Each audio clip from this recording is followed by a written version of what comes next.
Assalamualaikum warahmatullahi wabarakatuh. Salam budaya Nusantara. Pemirsa, ketemu kembali dengan Kilamong Putro. Pemirsa dimanapun Anda berada, saya akan melanjutkan keterangan-keterangan saya tentang Gajah Mada, figur panutan Nusantara. Pemirsa dimanapun Anda berada, pada keterangan saya yang lalu, Dyah Menur pergi meninggalkan istana Giri, kemudian dikejar oleh Dyah disuruh kembali, dan Dyah merelakan apabila Kudu Amerta suaminya, maka Dyah Menur juga punya hak untuk memiliki, karena Dyah Menur adalah istri yang terdahulu. Tetapi melihat kebaikan dari Dyah dan melihat betapa suci hati dari Dyah, maka Dyah Menur mengalah. Lebih baik dia pergi, karena Kudu Amerta ketika ditanya oleh Ratu Gayatri menyatakan bahwa dirinya belum pernah menikah. Oleh sebab itu, dia memilih pergi, meninggalkan istana Giri dan kembali kepada orang tuanya, sedangkan putranya,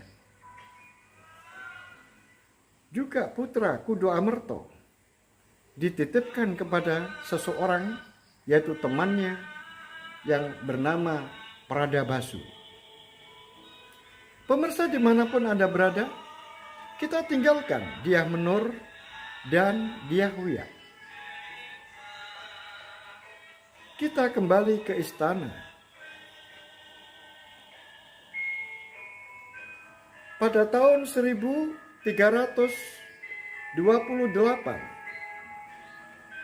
sudah beberapa bulan Ibunda Gayatri menjadi seorang raja sementara, dan sekarang sudah ditentukan pilihannya bahwa Sri Gitarja yang bergelar Tribono Tunggal Dewi, yang didampingi oleh seorang suami yang namanya Raden Cakradara, Bre Tumapo Singosari, dialah yang dipilih oleh Bunda Rajapatni Gayatri untuk menjadi seorang raja di Majapahit. Pemirsa dimanapun Anda berada, ketika pengangkatan dan penyematan sebuah mahkota, Sri Gitarja untuk menggantikan Raja Majapahit yang kedua, yaitu Prabu Jayanegara, maka Rajapatni Gayatri menegaskan bahwa yang menjadi raja adalah Sri Gitarja yang bergelar Tribono Tunggal Dewi, bukan yang lain.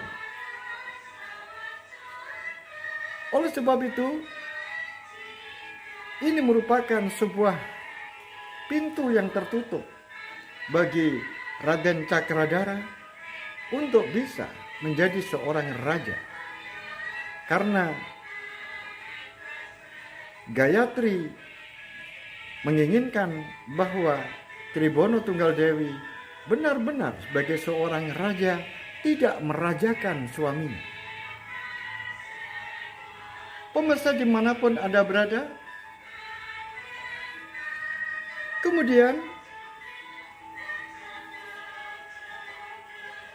Tribhono Tunggaldewi yang sudah menjadi seorang raja Majapahit yang ketiga, yaitu pada tahun 1328 melakukan sebuah pertemuan di mana di situ dihadiri oleh Hamangkubumi, Patih Haryotada, Patih Daha yaitu Gajah Mada, Gajah Enggon, dan beberapa orang prajurit Bayangkara. Termasuk ada Rakembar dan ada orang-orang di belakang Rakembar, yaitu misalnya adalah Jabung Tarawes dan teman-temannya, yang konon ceritanya adalah sangat bersaing dengan Gajah Mada. Pemirsa dimanapun Anda berada, dalam pertemuan itu, yaitu pada tahun 1329, 1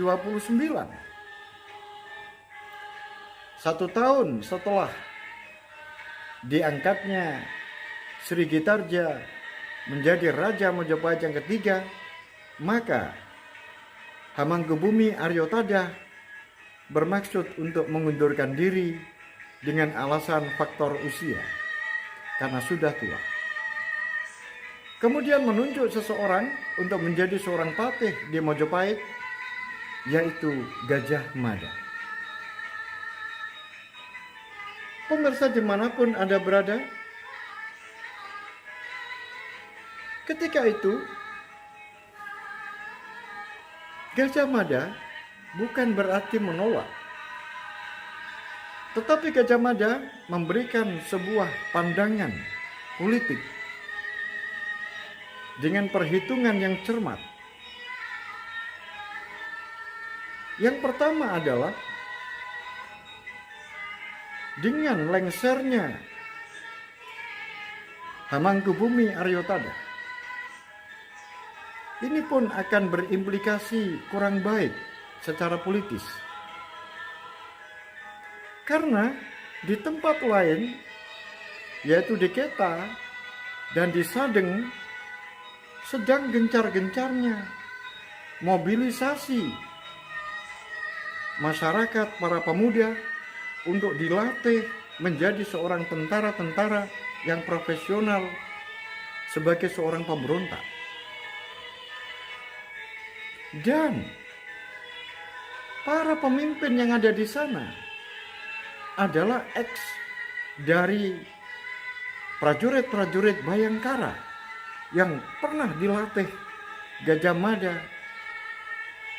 dan pernah dilatih oleh Gajah Enggon, dan mereka adalah orang-orang yang hebat.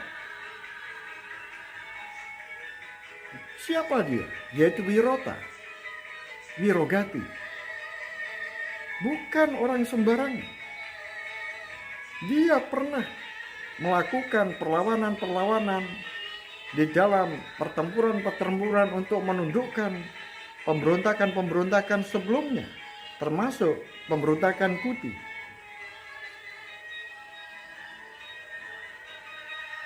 Oleh sebab itu, Gajah Mada pada waktu diberikan tawaran itu, maka Gajah Mada memberikan pandangan. Mohon ampun Gusti Putri Tribhono Tunggaldewi, dan mohon ampun kepada sesepuh Hamangkubumi Aryotada. Bukan berarti aku menolak jabatan sebagai seorang patih Majapahit.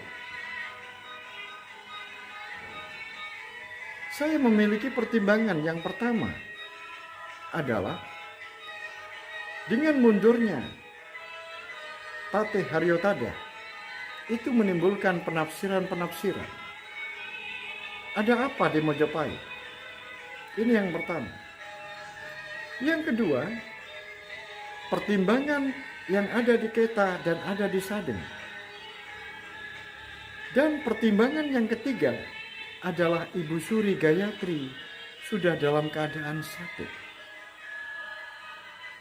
Oleh sebab itu, yang aku takutkan apabila nanti kita melakukan penyerbuan kepada Sadeng dan penyerbuan kepada Keta, kemudian Ibu Suri dalam keadaan meninggal, maka itu pun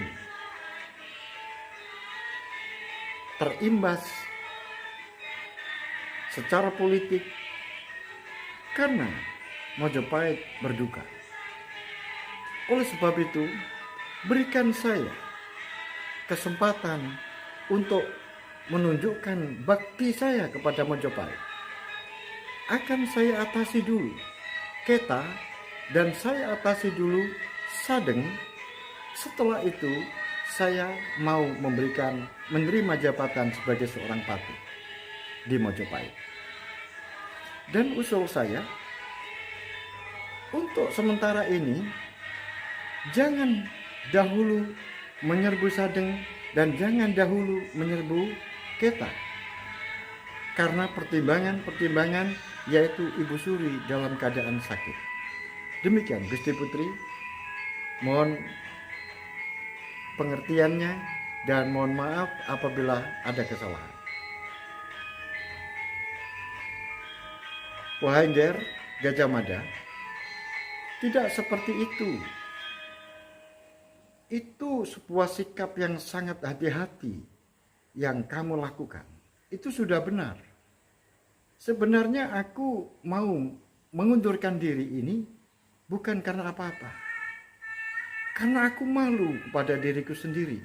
Aku sudah tua. Aku sudah memiliki pengganti yang bagus, yaitu kamu. Oleh sebab itu saya memberikan kesempatan kepada kamu untuk menjadi seorang patih di Majapahit. Terima kasih Paman. Seperti yang aku katakan bahwa saya tidak menolak dan saya juga tidak menerima terlebih dahulu, tapi berikan kesempatan aku untuk berbakti kepada negara, kepada Majapahit.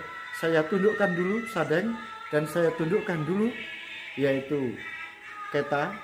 Tetapi sekarang ini menurut saya lebih baik kita melakukan rekonsiliasi, yaitu kita melakukan pendekatan secara manusiawi, karena saya juga kenal baik dengan Wirota dan Wirogati.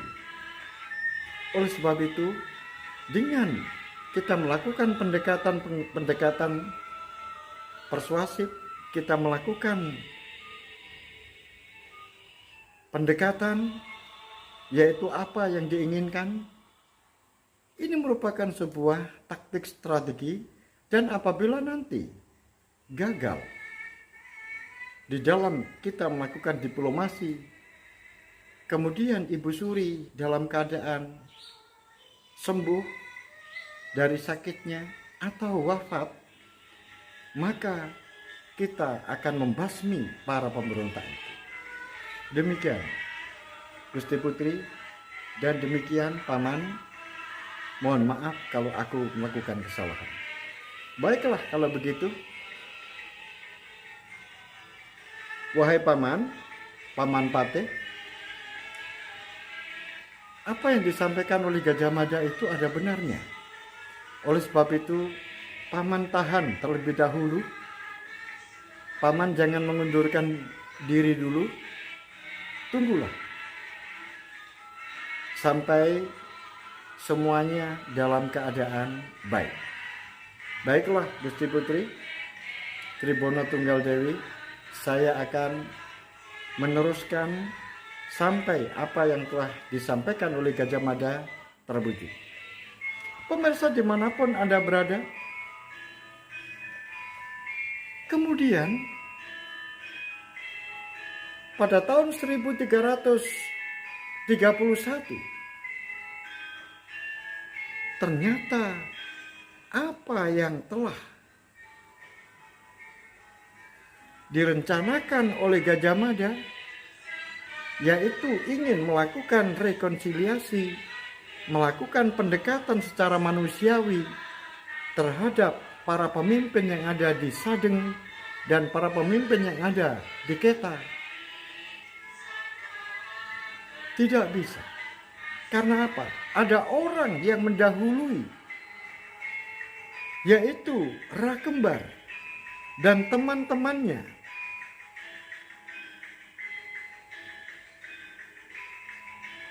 Jabung,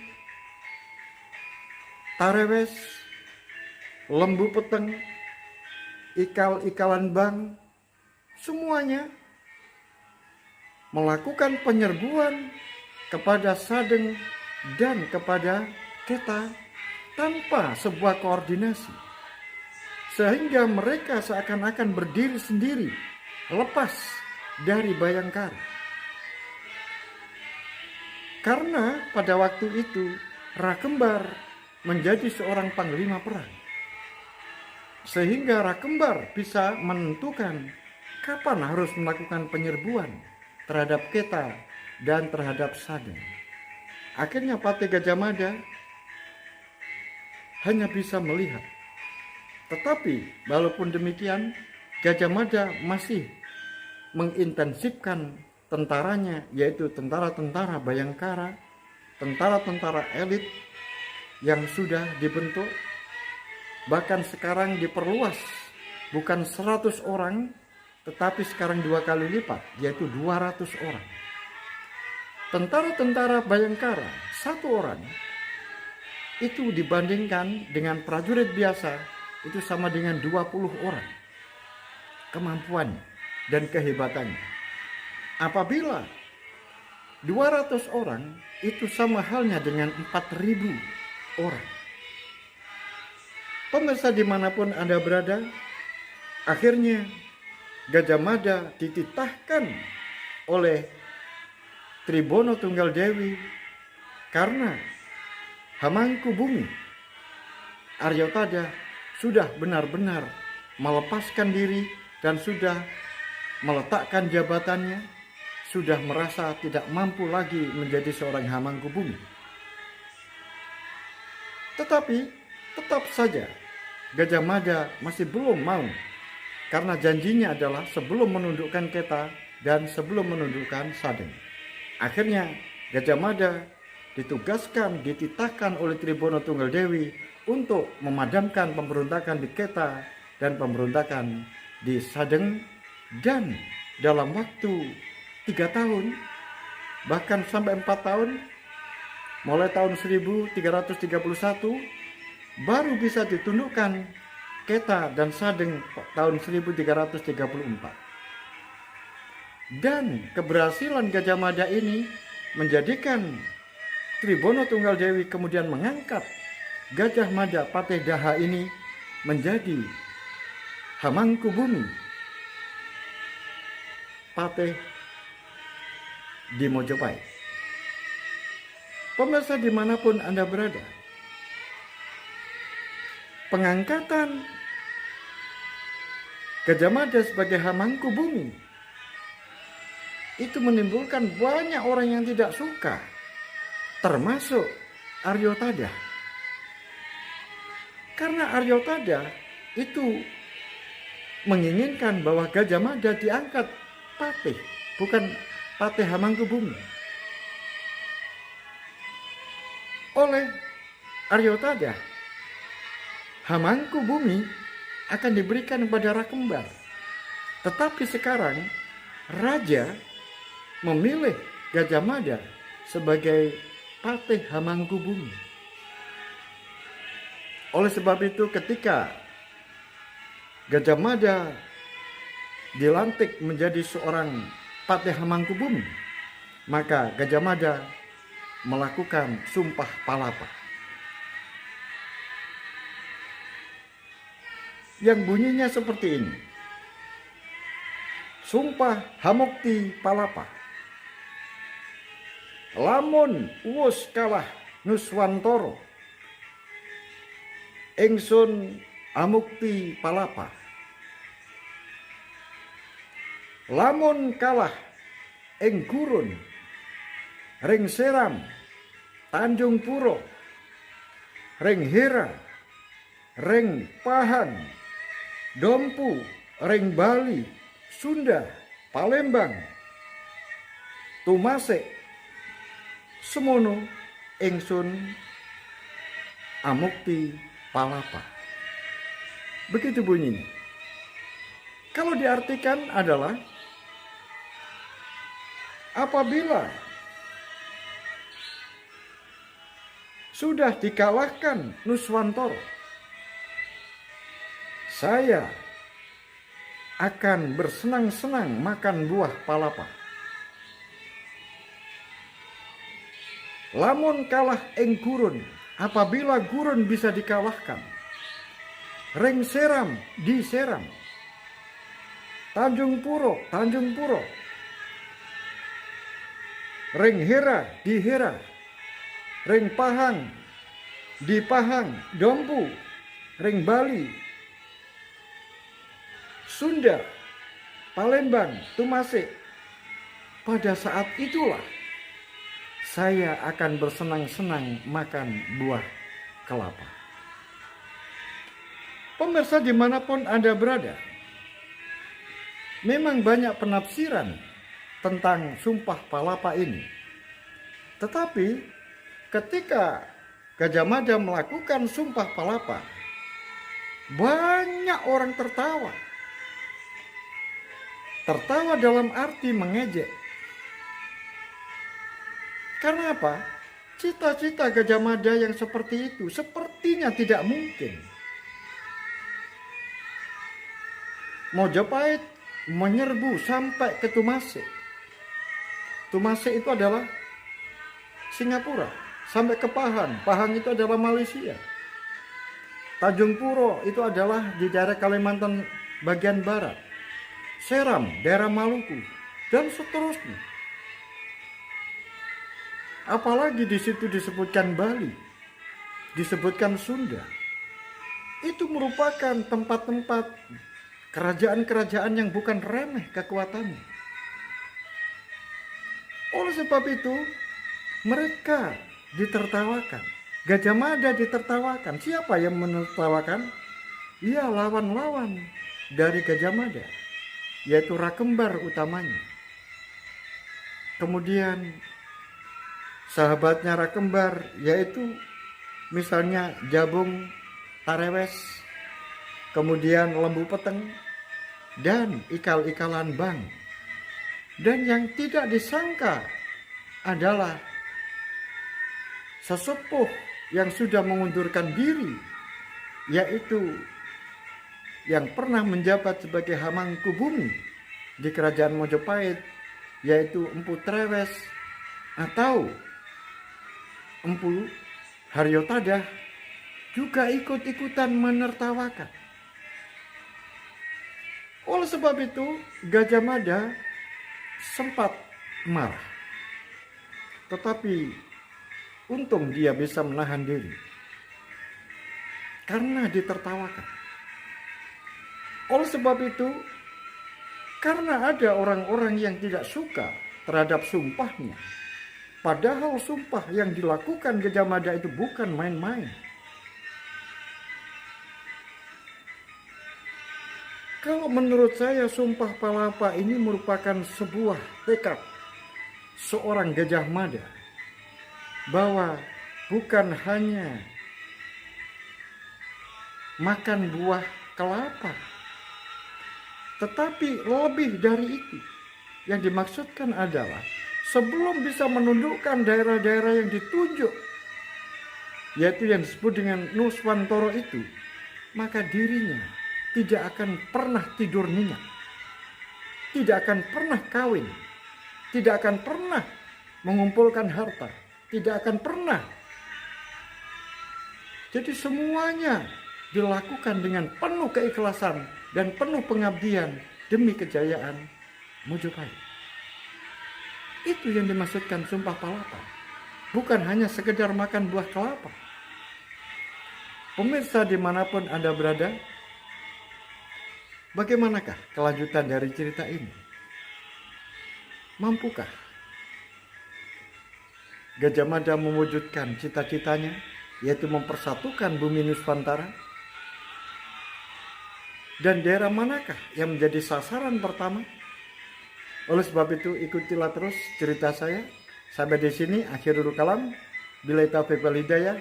Waridha wal inayah. Assalamualaikum warahmatullahi wabarakatuh. Salam budaya Nusantara.